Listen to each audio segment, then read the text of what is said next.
Demikian ikhwan fillah ya. Dan juga di antara yang dilarang adalah kita bersumpah dengan selain nama Allah Subhanahu wa taala. Ya, dengan selain nama Allah Subhanahu wa taala. Ini adalah suatu yang dilarang. Ya, suatu yang dilarang. Nabi sallallahu alaihi wasallam melarang kita bersumpah dengan menyebut selain nama Allah. Ya. Di dalam hadis ya, Rasulullah sallallahu alaihi wasallam mengatakan man halafa bi ghairillah faqad asyrak.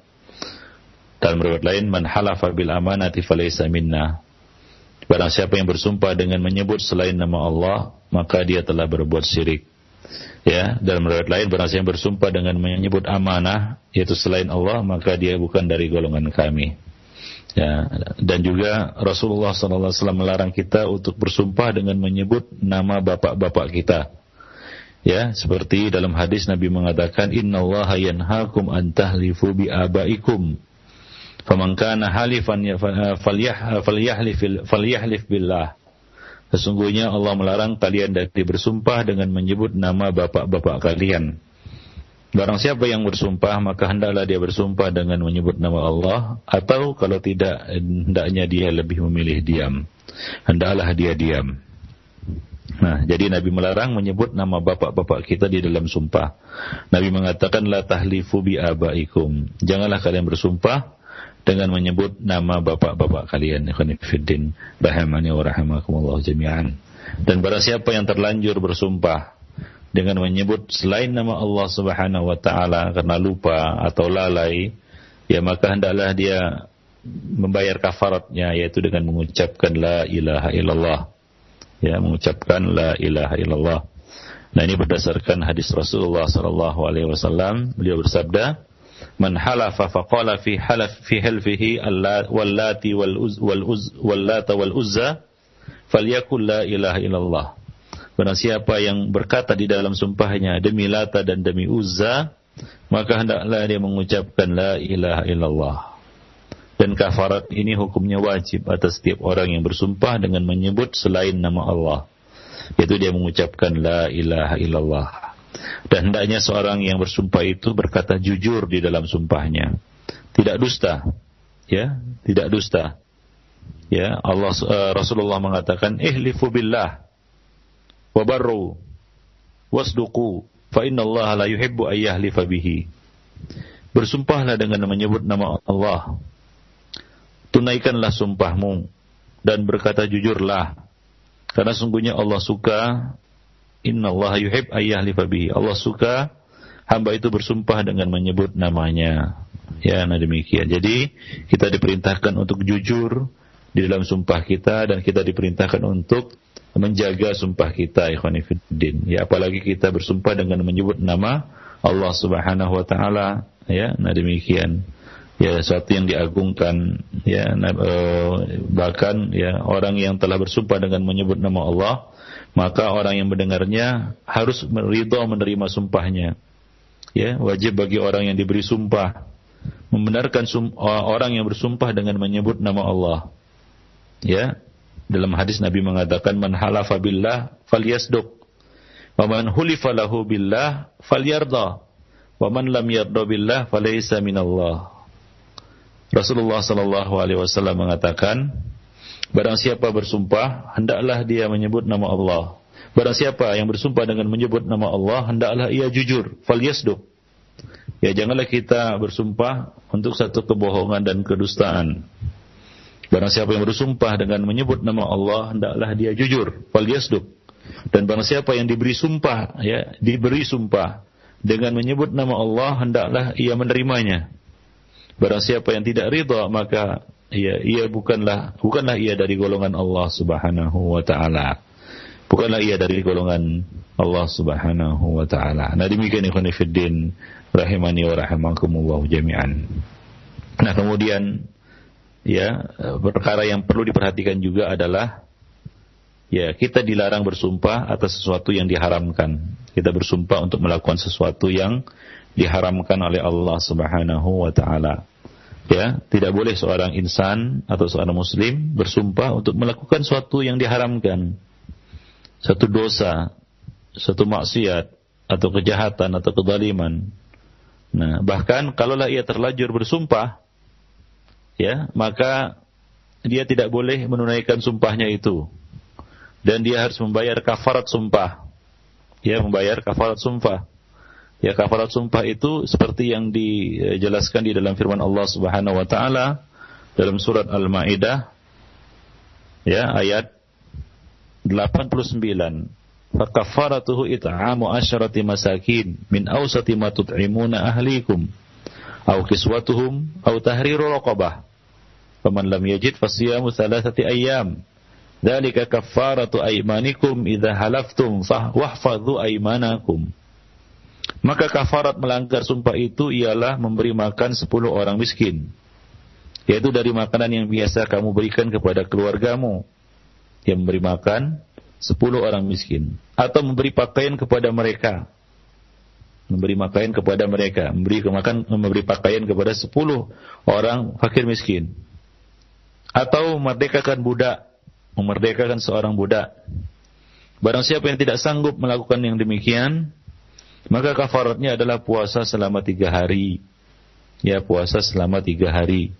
Yang demikian itu adalah kafarat sumpahmu bila kamu bersumpah dan kamu melanggarnya.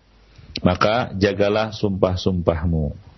Nah, demikian ya. Nah, kalau ada seorang yang bersumpah untuk melakukan suatu perbuatan yang diharamkan, maka dia tidak boleh melakukannya. Nabi SAW bersabda, "Man halafa fi qati'ati rahimin aw fi ma la yasluh fabirruhu alla yutimma ala dzalika."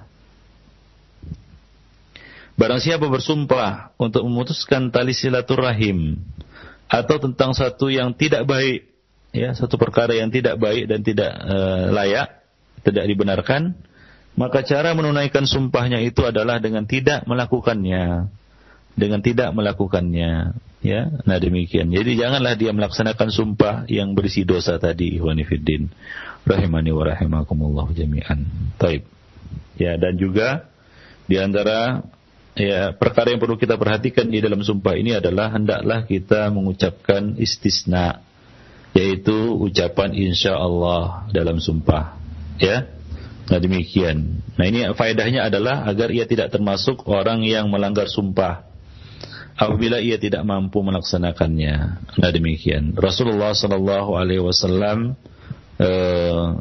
dan juga kalau dia ingin merubah sumpahnya, ya, maka perubahan sumpah tersebut merupakan dia terhindar dari tanda-tanda kemunafikan, yaitu orang yang melanggar sumpah.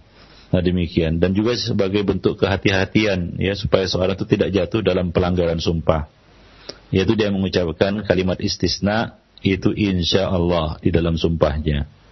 Nabi SAW mengatakan, "Man halafa fastathna insya'a madha wa insya'a taraka ghairu hanisin."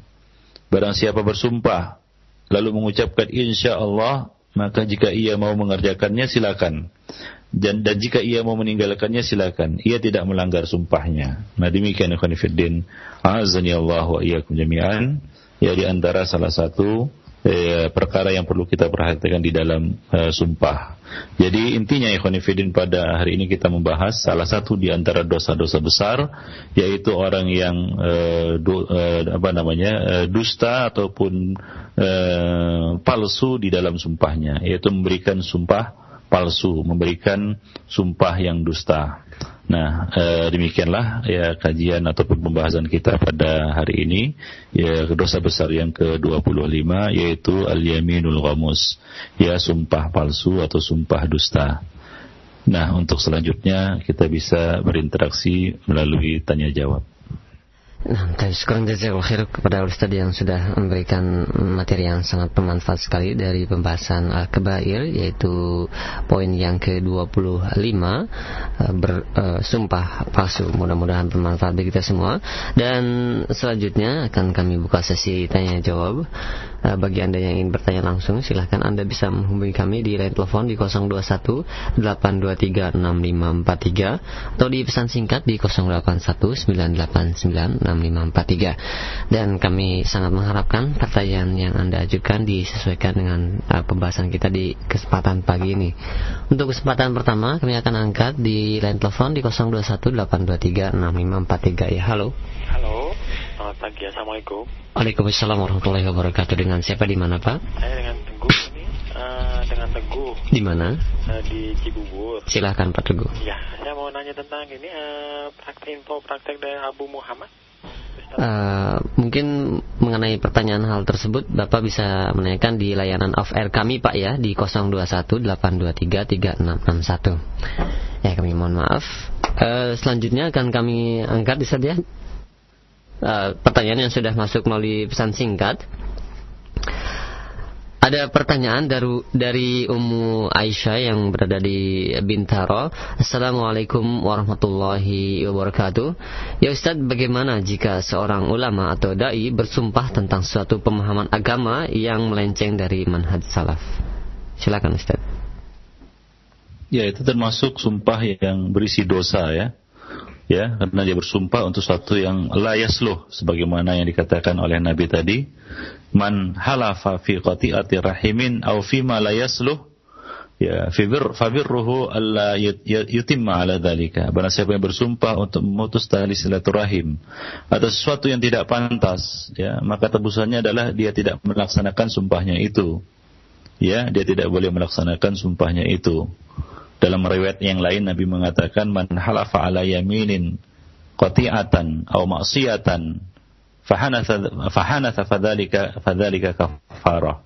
Barang siapa yang bersumpah untuk memutus tali silaturahim atau untuk suatu perbuatan maksiat, ya, untuk suatu perbuatan maksiat, ya, maka lalu ia batalkan, maka itu adalah kafarahnya. Kafarahnya adalah tidak melakukannya. Jadi ya, bila dia bersumpah untuk sesuatu yang tidak benar atau bahkan menyimpang, sesat, ya, sesuatu yang bertentangan dengan manhaj salaf atau akidah salaf atau ajaran Islam, satu perkara yang kita katakan kebaikan, ya, maka jangan dia lakukan sumpahnya itu. Ya, hendaklah dia langgar sumpahnya itu. Nah, demikian. Dan Allah Subhanahu wa taala telah mengatakan ya dalam ayatnya dalam surat Al-Baqarah ayat 224, "Wala taj'alullaha 'urdatan liaymanikum an tabarru wa tattaqu wa tuslihu bainan nas wallahu samii'un 'alim." Janganlah kamu jadikan nama Allah ya dalam sumpahmu sebagai penghalang untuk berbuat kebaikan, bertakwa dan mengadakan islah di antara manusia. Dan Allah Maha mendengar lagi Maha mengetahui. Khonifuddin. Ya, nah demikian. Demikian juga Rasulullah sallallahu alaihi wasallam mengatakan, ya idza halafta ala yaminin fara'aita ghairaha khairan minha fa'til ladzi huwa khair wa kafir an yaminik. Jika engkau bersumpah dengan sumpah lalu engkau melihat perkara yang lebih baik darinya, maka pilihlah yang terbaik dan bayarlah kafarah sumpahmu. Bayarlah kafarah sumpahmu. Nah, demikian. Ya, jadi ini merupakan kita katakan peringatan kepada kita bahwa sumpah yang berisi kejahatan, maksiat, dosa, pelanggaran, ya, dia bersumpah ya untuk satu yang menyimpang dari kebenaran, yang tidak benar, bahkan berisi kesesatan dan dosa, kafarahnya adalah dia tidak melaksanakan apa yang dia sumpahkan itu. Artinya dia langgar itu. Dia lakukan kebalikannya. Ya, misalnya dia bersumpah untuk mencuri, ya dia jangan mencuri. Ya, yang terbaik dia melakukan kebalikannya, yaitu dia bersedekah. Nah, barang siapa bersumpah untuk sesuatu yang menyimpang dari manhaj salaf, ya diingatkan kepadanya dan dia sadar, dia dia menyadari kesalahannya.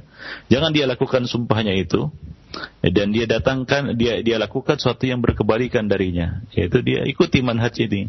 Ya, dia ikuti manhaj ini, dia akui kebenarannya dan dia istiqomah dan dia pegang di atasnya. Nah, berpegang di atasnya. Nah, demikian wallahu a'lam bishawab.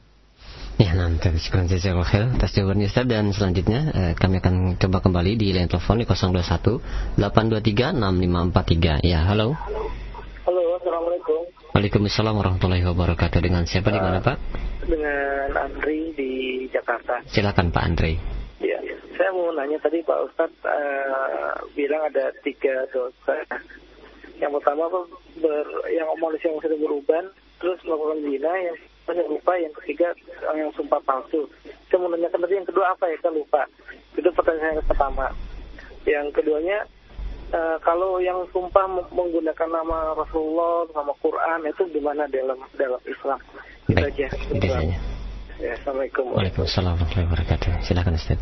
Yang pertama, yaitu hadis yang kita bacakan tadi ya. Ada 3 orang yang Allah Subhanahu wa taala tidak melihat kepada mereka pada hari kiamat. Allah tidak akan mensucikan mereka dari dosa-dosa dan bagi mereka adab yang pedih. Tadi kita sebutkan Nabi menyebutkan yang pertama adalah asmatuz zanin, orang tua yang beruban tapi berzina. Yang kedua ailun mustakbir. Yang kedua tadi adalah ailun mustakbir, orang miskin yang sombong. Orang miskin yang sombong, ya miskin, dia tidak punya apa-apa tapi dia menyombongkan dirinya. Ya, kita katakan kalau orang kaya sombong, yaitu kita masih masuk akal dan masih bisa diterima. Ya, artinya masih bisa diterima akal sehat. Ya, wajar dia sombong karena dia memiliki sesuatu seperti Qarun yang menyombongkan dirinya dan dia mengatakan innama utituhu ala ilmin indi, sesungguhnya kekayaan ini aku peroleh dengan ilmu yang aku miliki. Ya, nah demikian. Ya, orang kaya, ya kita katakan wajar dia sombong karena kekayaannya, dia lupa diri kan begitu ya. Tapi kalau orang miskin lalu menyombongkan dirinya, ini yang tidak dapat diterima oleh akal sehat. Dan kita katakan ini suatu yang sangat kita katakan sangat tercela ya, kita katakan tercela karena tidak ada satu perkara pun atau tidak ada sesuatu yang patut dan layak dia sombongkan, lalu dia menyombongkan dirinya. Nah, ini termasuk ya kita katakan kejahilan dan kepandiran seseorang. Nah, jadi yang kedua tadi adalah seorang miskin yang menyombongkan diri, orang miskin yang menyombongkan dirinya. Nah, yang ketiga tadi yaitu orang yang bersumpah palsu di dalam jual belinya, membeli dengan sumpah palsu, menjual juga dengan sumpah palsu, menjadikan Allah Subhanahu wa taala sebagai pelaris barang dagangannya. Ya, dalam hadis lain Rasulullah sallallahu alaihi wasallam pernah mengatakan ya, ada 3 orang yang Allah tidak akan berbicara kepada mereka pada hari kiamat, bagi mereka adab yang pedih, ya, dan tidak mensucikan mereka, dan bagi mereka adab yang pedih. Ya, nah Nabi mengatakan itu sebanyak 3 kali. Lalu Abu Dzar bertanya, khabu wa khasiru ya Rasulullah, manhum? Sungguh merugi, sungguh celaka mereka ya Rasulullah. Siapa mereka? Maka Rasulullah mengatakan al-musbil wal mannan wal munfiq sil'atahu bil halifil kadhib. Mereka 3 orang itu adalah, 1 orang musbil, yaitu yang memanjangkan ya kainnya ataupun celananya di bawah mata kaki. Ya, kemudian yang kedua al-mannan, yaitu orang yang mengungkit-ungkit pemberiannya. Ya, yang mengungkit-ungkit pemberiannya untuk menyakiti hati orang yang diberi. Yang ketiga adalah al-munfiq sil'atahu bil halifil kadhib, orang yang melariskan barang dagangannya dengan sumpah palsu. Nah demikian ya. Jadi yang kedua tadi ya orang miskin yang sombong. Wallahu a'lam. Ya, pertanyaan yang kedua Ustaz mengenai sumpah atas nama selain Allah, misalkan dengan demi Rasulullah atau lainnya. Ya, itu tidak dibenarkan ya, kita tidak boleh bersumpah ya kecuali dengan menyebut nama Allah Subhanahu wa taala atau dengan salah satu dari sifat-sifat Allah Subhanahu wa taala ya. Ya, bersumpah dengan makhluk tidak dibenarkan, walaupun Nabi sallallahu alaihi wasallam, walaupun malaikat-malaikat yang didekatkan, dan walaupun rasul-rasul yang diutus, ya, dan orang-orang yang saleh. Kita tidak boleh bersumpah dengan menyebut nama makhluk. Khonifuddin. Ya, baik. Ya, baik. Sekian jazil khair atas jawabannya. Dan selanjutnya ada pertanyaan Ustaz. Assalamualaikum warahmatullahi wabarakatuh. Barakallahu fiik. Ustaz, bagaimana dengan fenomena sumpah yang sering kita lihat di media-media dengan cara menaruh Al-Quran di atas kepalanya? Apakah memang hal tersebut disyariatkan Ustaz? Silakan. Ya, sebenarnya tidak ada tuntunan seperti itu di dalam sumpah ya, dan sebenarnya tidak perlu, karena mushaf juga tidak bisa dijadikan sebagai alat sumpah ya. Seorang ini bersumpah itu ya dia bersumpah dengan menyebut nama Allah. Jadi tidak perlu bawa-bawa mushaf seperti yang diperagakan ataupun ditunjukkan oleh orang-orang sekarang ini ya pakai mushaf, kemudian pakai sumpah pocong, gitu, dipocong dia kemudian disumpah. Nah, ini adalah hal-hal yang ya kita kan tidak ada tuntunannya di dalam syariat Islam seperti ini. Ya tidak pernah dilakukan oleh para sahabat ya Rasulullah, para tabi'in dan para a'imatuddin. Jadi ini adalah hal yang diada-adakan, mengada-ngada. Ya, dan juga itu termasuk ya untuk apa fungsinya mushaf? Mushaf itu untuk dibaca. Ya bukan dijadikan sebagai alat sumpah. Nah, demikian ya. Nah, baik. Jadi tidak dibenarkan itu di dalam syariat Islam. Demikian juga yang namanya sumpah pocong atau sumpah apapun namanya yang ya kita katakan tidak ada tuntunannya dari Rasulullah SAW. Jadi apabila seorang itu bersumpah, maka dia bersumpah dengan menyebut nama Allah, jujur dia di dalam sumpahnya, kemudian dia ucapkan kalimat istisna yaitu insyaallah, kemudian dia melaksanakan isi sumpahnya.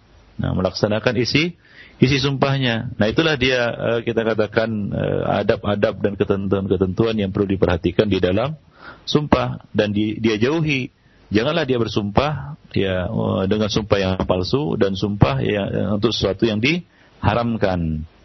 Nah, demikian. Nah, jadi tidak ada ketentuannya dia harus pegang mushaf atau mushaf di atas kepalanya atau dipocong dia ya atau ditanam dia ya, jadi tidak ada ketentuannya di dalam syariat Islam. Ikhwanifiddin azanillahu wa iyyakum jami'an. Allahu a'lam bishawab. Ya, terima kasih atas jawabannya, dan selanjutnya kami beralih kembali di line telepon di 0218236543 dan sudah ada Ummu Nisa yang berada di Ciledug ya. Silakan Ummu Nisa. Assalamualaikum Ustaz. Waalaikumsalam warahmatullahi wabarakatuh. Di dalam sumpah berjual beli tadi Ustaz, kalau kita membicarakan sama kliennya yang akan membeli harga sesungguhnya, bolehkah satu barang itu kita harga yang kita beli, tapi setelah kita mau menjual itu kita hitung dengan tenaga, dengan waktu, dengan servis tasnya, kemudian ya setelah masuk itu semua harga itu yang kita kasih tahu kepada pembeli, itu apakah termasuk berbohong atau mendustakan gitu dari harga asli kita beli, terus kita tambahkan dengan servis casnya, dengan segala macam di operasional itu ya maksudnya. Operasionalnya. Betul. Iya. Iya. Itu aja Ibu ya. Iya. Assalamualaikum. Waalaikumsalam. Assalamualaikum warahmatullahi wabarakatuh. Ya, silakan Ustaz. Ya, ini juga termasuk satu hal yang kita katakan pelik juga ya. Ya, ini tergantung pemahaman dari orang yang kita ajak bicara. Ya, uruf yang berlaku maksudnya di sini ya. Apabila seorang mengatakan ini barang ini saya beli sekian, ini harga barang ini sekian. Jadi pengertian yang dia tangkap adalah, pemahaman yang ditangkap adalah harganya, bukan termasuk operasionalnya, tetek bengeknya dan lain sebagainya. Ya. Nah, demikian. Jadi ya kadang-kadang keseleo lidah kita, lisan kita itu tergelincir hingga jatuh kepada hal yang menjadi bumbu-bumbu dusta, ikhwanifiddin. Maka dari itu tadi sudah kita sebutkan bahwa ya janganlah seorang itu banyak melakukan sumpah. Ya janganlah dia banyak melakukan sumpah. Ya, artinya tidak bersumpah dalam semua urusan, itu lebih selamat. Ya janganlah bersumpah dalam setiap urusan. Ini kadang-kadang kita ya karena ingin ya kata-kata kita itu dipercaya, ya karena ingin ya orang itu mempercayai omongan kita, maka kita pun kadang-kadang mengobrol sumpah, baik dalam urusan yang sepele maupun urusan yang penting, dalam semua urusan. Nah, demikian. Ini adalah satu hal yang tidak bagus, ikhwanifiddin, ya tidak terpuji ya. Nah, demikian. Jadi ya hendaknya seorang muslim tidak membiasakan lisannya bersumpah ya dalam dalam setiap urusan. Nah, demikian ya. Jadi batasilah diri dari banyak bersumpah. Nah, apalagi kalau ketika dia bersumpah itu ya kadang-kadang yang kita perhatikan orang yang bersumpah itu dia mengulang-ulang sumpahnya ya entah berapa kali dia sebutkan wallahi. Nah, demikian. Nah, ini juga tidak benar, ikhwan fillah. Ini juga dilarang. Janganlah kita mengulang-ulang sumpah.